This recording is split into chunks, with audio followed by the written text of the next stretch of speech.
हर गली अच्छी लगी, हर एक घर अच्छा लगा। वो जो आया शहर में तो हर शहर अच्छा लगा।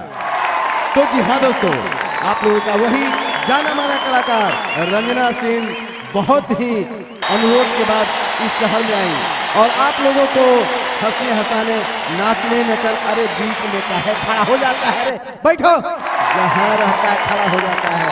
तो जी हाँ दोस्तों, आप लोग जोरदार तालियों से रंजना सिंह का स्वागत कीजिए। दुल्हनिया के दिल दो आतेला, दुल्हनिया के दिल दो आतेला बुझला।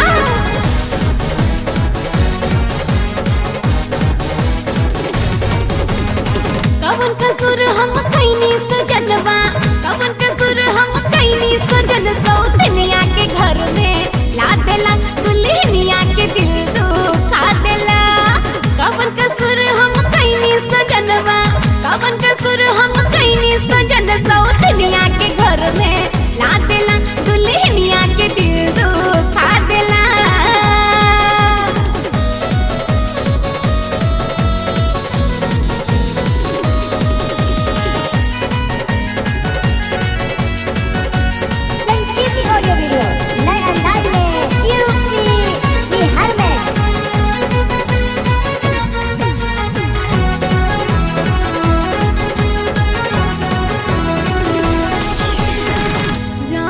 समझ हम कैनी हो पूजा,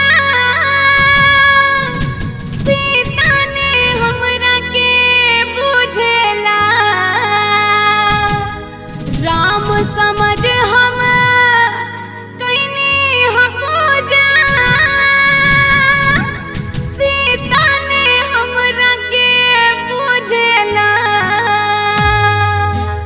जीत जी हम सीता सजैला, जियत जी हमर सीता सजैला। नाम नैहर में हाँ सादेला, नाम नैहर में हाँ सादेला।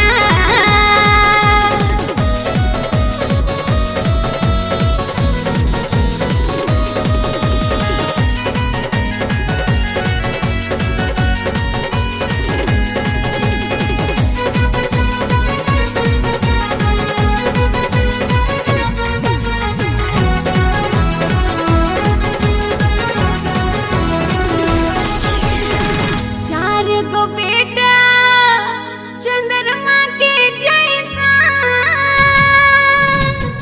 तब काहे कैला आइसन। चार गो बेटा चंद्रमा के जैसा, तब काहे कैला आइसन। पांचवा पेट में पालत बारे, पांचवा पेट में पालत बारे। गौआ में नाम हाँ सादेला, गौआ में नाम हाँ सादेला।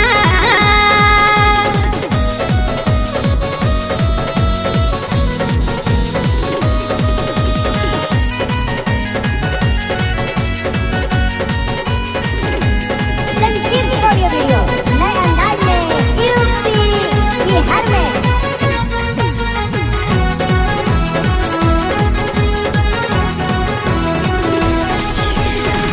रंजना के बतिया माना लाल बाबू, ना तो बिपिन जी से बोलब हो। रंजना के बतिया माना लाल बाबू, ना तो बिपिन जी से बोलब हो। हमरा के दुख देख के सुख नाही पैबा, हमरा के दुख देख के सुख नाही पैबा। पिया जिया तू हमर डरा देला, दुल्हनिया के दिल दो खा देला। कवन कसूर हम कैनी सजनवा, कवन कसूर हम कैनी सजन सौतनिया के घर में ला देला, दुल्हनिया के दिल दो खा देला। कवन कसूर हम कैनी सजनवा, कवन कसूर हम कैनी सजन सौतनिया के घर में ला देला, दुल्हनिया के दिल दो खा देला बुझला।